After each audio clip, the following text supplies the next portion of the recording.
17 тысяч квадратных километров, население более 570 тысяч человек. Кыргызстан начинается с Баткена. Если будет развиваться Баткенская область, будет развиваться страна.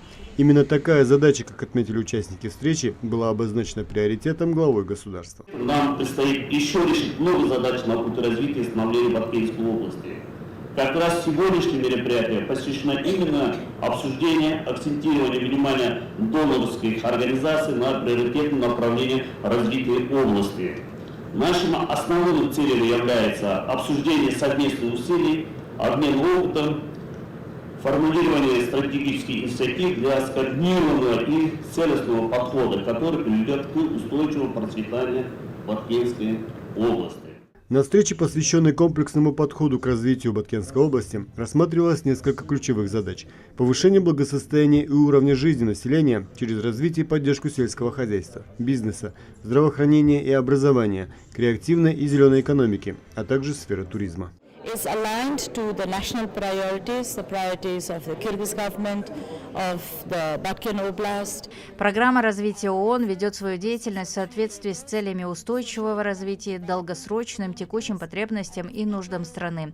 Согласованность и эффективность программы и операций на оперативном уровне, масштабирование, совместное определение целевых групп населения, создание партнерств по 3 программным результатам будут обеспечиваться посредством взаимосвязанных и усиливающих друг друга программных направлений деятельности, совершенствование системы госуправления и социальная сплоченность, климатическая безопасность, зеленая экономика. Поддерживая эффективность и устойчивость на институциональном уровне, ПРООН будет тесно сотрудничать с полномочным представителем президента Кыргызской республики в Баткенской области, включая поддержку 2 советов – Совета по развитию Баткенской области и Совета по развитию бизнеса и инвестиции. 9%, 7% рост. В этом году мы не менее чем на 9% должны выйти. Но задача нашего правительства, которую перед нами поставил глава государства, это достижение, выход на ту траекторию развития, которая позволит удвоить ВВП к 30 году, достичь 30-миллиардной экономики и, конечно же, дальше 200 миллиардов валового внутреннего продукта к 2010 году. Это задача амбициозная, но достаточно реалистичная. Как отметил замглавы Кабмина, уже утвержден запуск не менее 100 крупных инфраструктурных проектов. Строительство фабрик, заводов, электростанций, дорожных узлов. С момента приобретения указом президента осенью 2021 особого статуса в Баткенской области действуют особые режимы. Экспортоориентированное производство имеет налоговые послабления и льготы.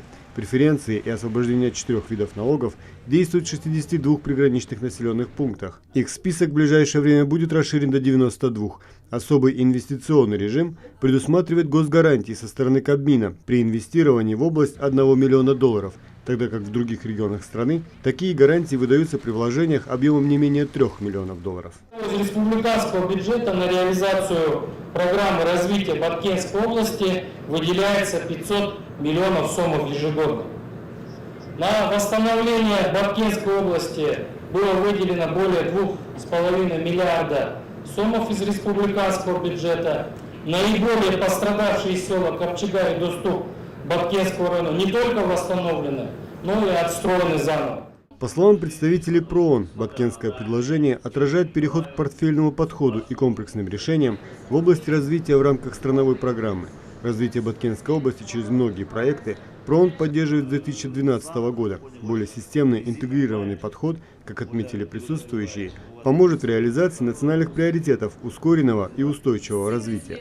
Акценты на развитии зеленой и цифровой экономики, доступе к инновациям и климатическому финансированию, стратегии смягчения последствий изменения климата, сохранения биоразнообразия и внедрения интеллектуальных решений для оптимального использования природных ресурсов.